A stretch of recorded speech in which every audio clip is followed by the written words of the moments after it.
Welcome to Detroit, Michigan, once nicknamed Motor City and the birthplace of the modern automobile. Detroit is better known these days as Murder City, regularly topping the list for having the highest crime rates in the country.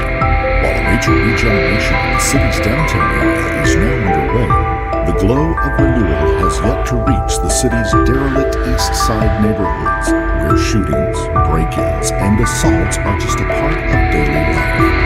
Still, even here, the quadruple homicide of 3 men and 1 woman that took place on September 17, 2007 had made headline news. The media dubbed the shooting the Runyon Street Slayings, and the most shocking part of the case was yet to come. Growing up on Detroit's east side hadn't been easy for Davontae Sanford. His father was in prison by the time he was born, and his mother, Tamika, was hooked on crack. Blinded in one eye after a kid threw an egg at him at the age of 7, Davontae had long suffered learning and behavioral difficulties. He was easy pickings for local bullies. He'd also moved from home to home and school to school. At 14, he was in special education classes at Osborne High, where a security guard said he tended to over-dramatize. It seemed that Davontae was a boy who did whatever he could to fit in. He made claims about being part of the gang, belonging ammo, and even bragged about fights he had never been in. Everyone knew it was just talk. Davontae had no criminal past, only a trouble. This was a naive boy who had lost his way, but who, inside, had a heart of gold, his family said, which just made the events that unfolded in 2007 that much more shocking. It was nearly midnight on September 17, 2007, when Homicide Sergeant Michael Russell of the Detroit Police Department received a call from dispatch about a quadruple homicide on Runyon Street. He could hardly believe it. It was the second multiple shooting that day. And in the last 3 days, Detroit police had 10 new murder cases on their hands. When homicide investigators arrived at 19741 Runyon Street, they found a living room strewn with the bodies of 3 men and 1 woman, each with multiple gunshot wounds. The victims were identified as Danilo McNoriel, Brian Dixon, Nicole Chapman, and Michael Big Mike Robinson, a local marijuana dealer. Robinson was still sat in the love seat where he had been watching TV an hour earlier. He had been shot 9 times. In the back bedroom of the house, police discovered another victim, a wounded yet still alive Valerie Glover, and Robinson's 7-year-old son. While the boy was unharmed, Glover had been shot 5 times while crawling out of the living room to hide under the child's bed. Glover was lucky to be alive. The gunman had followed her, and instead of shooting them both, he told her to fake being dead until they left. Glover described him as a tall black male with a slim build and a soft voice. Meanwhile, eyewitnesses were offering police their own accounts. One local boy said he saw 2 suspect vehicles at the house, a white work van and a red Buick. Another said that the word on the street all week had been that Robinson had an argument with 2 local men who were planning some sort of payback. Another witness, a neighbor and cousin of Robinson's, said he saw 2 men leaving the house who opened fire on him before disappearing through a vacant lot. Hearing of the gunman, Sergeant Russell enlisted sniffer dogs to track their scent. The dogs led detectives through a vacant lot onto a sidewalk, and that was where they crossed paths with a shivering 5'5" teenage boy with a drooping eye. Davontae Sanford told detectives he lived at the end of the block and had come out to see what was going on. He had no information that could help them in their investigation, he said. Still, the officers got him chatting. It turned out Davontae had a relative who was a former homicide detective, a man called William Rice, and someone whom one of the officers happened to know. The officer called the former detective, who told them that Davontae knew everything that went on in that neighborhood, and he urged Davontae to be truthful with the investigators. Suddenly, Davontae started talking. He knew who did it, he said. He had even seen them run through his yard after the shooting and said they were part of a local gang. The officers pounced. With his grandmother's written consent, they drove Davontae around town before revisiting the crime scene, testing him for gun residue, and then bringing him to the police headquarters around 4 a.m. Once there, Davontae waved his Miranda rights. An officer during an interrogation will use a variety of tactics to ease or pressure the guilty suspect into confessing their role in a crime. Some of these tactics include giving false incriminating evidence or making promises of a lesser penalty if the suspect cooperates. No one will ever know what tactics the police used in their interrogation of Davontae Sanford because none of it was videotaped. But over the next few days, the 14-year-old was interviewed by numerous police officers for hours at a time without a lawyer or a parent present. In his first typed confession, Davontae said that he and 4 friends had met at a Coney Island restaurant to plan a robbery of the Runyon house. They armed themselves with weapons, including an AK-47. But on the way, Davontae got cold feet and had gone home. Moments later, one of his friends, Tony, had run through his yard yelling that he'd shot someone. It was then that Davontae had come out into the street. He played no role in the killings, he said. With his confession signed, police drove Davontae home. Davontae thought the ordeal was over, but by later that day, Sergeant Russell was skeptical. The more he looked into Davontae's story, the less it made sense. The Coney Island restaurant Davontae had mentioned had been closed for months. Witnesses only ever saw 2, not 4, men running from the house. And the caliber of guns Davontae described did not match the bullet casings found at the scene. At 8:40 p.m. that night, officers picked up Davontae once again, this time with his mother's consent, and brought him to the police headquarters for a second interview. This time, Commander James Tolbert was involved in the interrogation. They skipped videotaping the interview, but videoed Russell reading Davontae his revised statement. The officer made sure to read the statement slowly and asked simple yes and no questions. In his revised version, Davontae said it wasn't the Coney Island restaurant he had met his friends in, but at his friend's mother's house, and he hadn't gotten cold feet, but had actively been involved in the shootings. First, they shot up the outside of the house. When they then entered, they found everyone dead or dying. They shot them again to make sure before fleeing and chucking their guns over a fence into a grassy lot. According to police, Davontae then sketched the interior of the house and the positions of the bodies. Placed side by side with the police drawing of the crime scene, the placement of the bodies was nearly identical.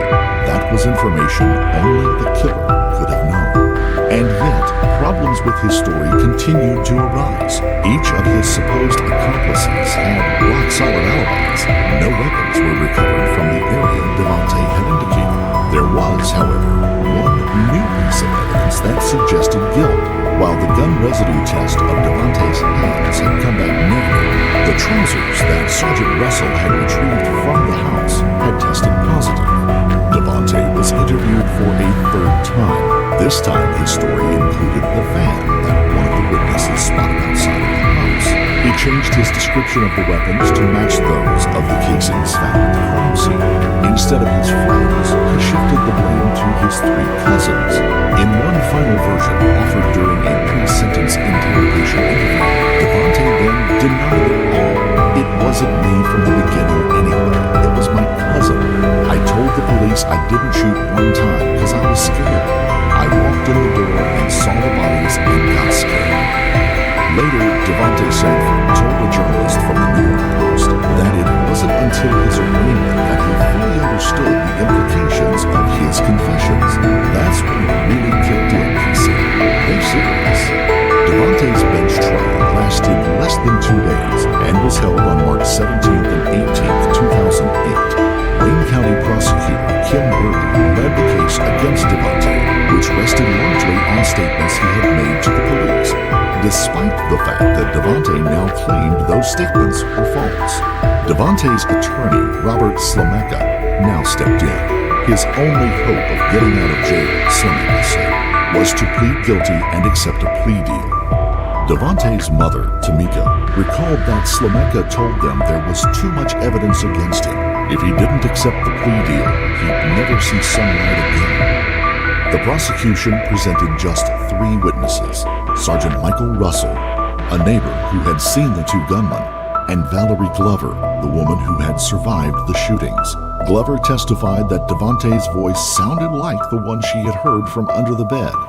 He sounded just like a kid, she said. On the second day of the trial, Davontae pled guilty to 4 counts of second-degree murder. Despite his multiple confessions and their woeful inaccuracies, Davontae was sentenced to 37 to 90 years in maximum security prison. "I just thought of all I lost," Davontae said. 1 month after Davontae was sentenced, in April of 2008, 27-year-old Vincent Smothers, a self-professed hitman, sat in a Detroit interrogation room. He had just been arrested. Now it seemed he was intent on getting everything off his chest. He'd been on a 2-year killing spree, he told detectives during a taped confession. There were at least 12 victims, and 4 of them, he said, were from 19741 Runyon Street. He described how he and an alleged accomplice, Ernest Davis, were paid by another drug dealer to kill Mike Robinson. "Once we was inside, there was a female who ran into the back room," Smothers said. "I left the AK up with him to secure the house, and I went back and told her there was nothing to be afraid of because she was hiding under the bed." One of the officers that day was Sergeant Russell, the same man who had interrogated Davontae Sanford. When Smothers claimed responsibility for the Runyon Street murders, Russell, he recalled, looked flabbergasted. The implication was clear. Right or wrong, the case was closed. The police were not interested in Smothers' confession. It would make the whole department look incompetent. And then there were the potentially serious recriminations that would stem from framing an innocent 14-year-old boy. It didn't matter if a kid's future was at stake.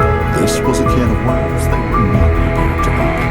Police adopted a deliberate blind spot to Smothers' confession. He was interrogated extensively on the details of every case except for the Runyon murders.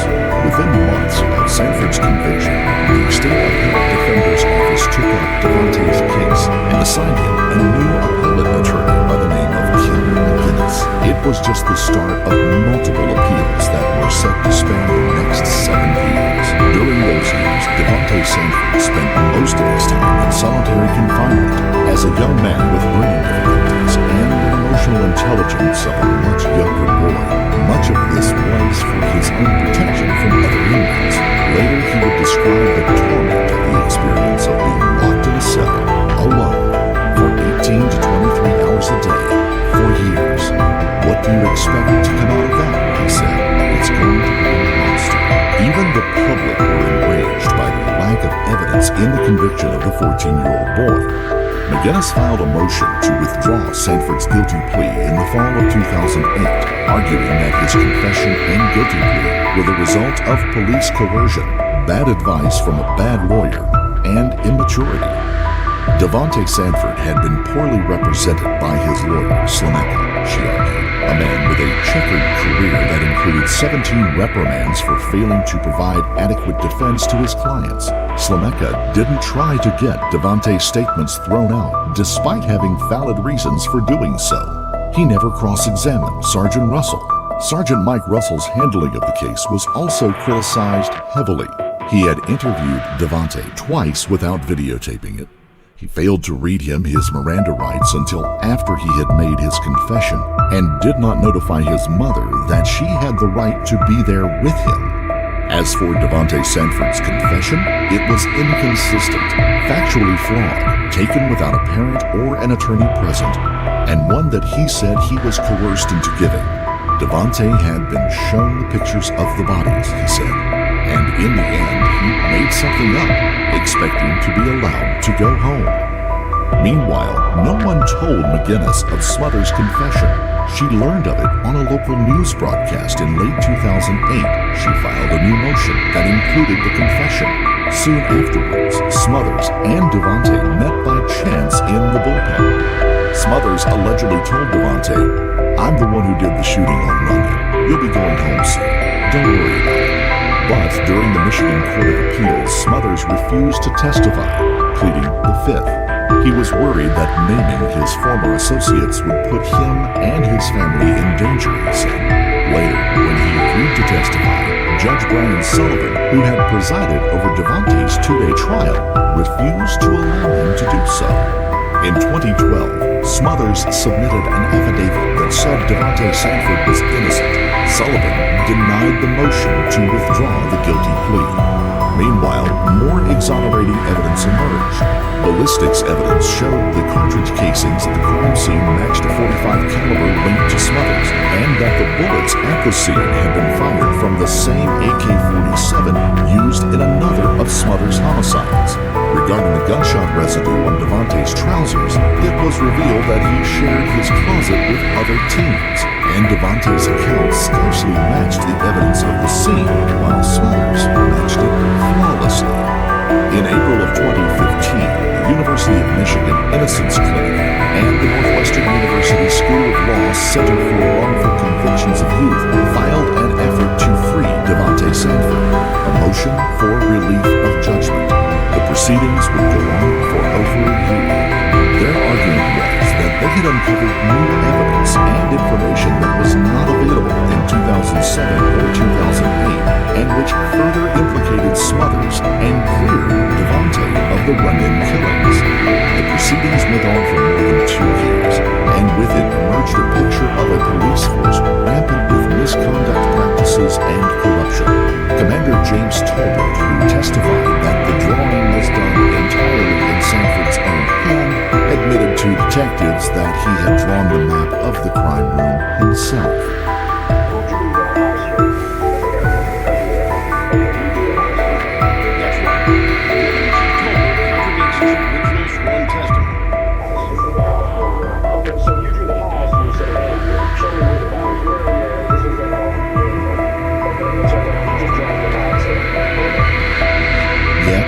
Prosecutor Kim Worthy announced that she would not bring charges against James Tolbert for perjury. Ira Todd, an investigator with the Detroit Police Violent Crimes Task Force, learned that Smothers had connections with a high-level drug dealer who had his own connections to the former Detroit mayor, Kwame Kilpatrick. After Smothers was arrested, Todd testified that he was hindered in his investigation of Smothers and later removed from the case. Another officer, Sergeant David Cobb, was named by Smothers in a confession involving a successful hit on Cobb's wife. Cobb was arrested, but later released by the county on the basis of a lack of evidence. Cobb later committed suicide. In May 2016, the Michigan State Police conducted an investigation into the Davontae Sanford case. The findings of their investigation were conclusive. Smothers and Ernest David were guilty of the Runyon killings, while Davontae Sanford had no involvement. On June 7th, Judge Brian Sullivan vacated Davontae's sentence, and on June 8th, Davontae walked out of the Bellamy Creek Correctional Center in Ionia, a free man. He had been imprisoned for 9 years. I just want to try and put this behind me and move on with my life and move forward with my family, Sanford told a reporter. Take one day at a time, one step at a time. He spent 9 of his 23 years behind bars, but today a man who had confessed to 4 murders when he was only 14 is a free man after prosecutors acknowledged that he was guilty. Freed from prison after nearly 9 years, Davontae Sanford should have never been here in the first place. Sanford confessed to the 2007 killings of 4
things I've never been able to do, which is like live. I've never been able to live before.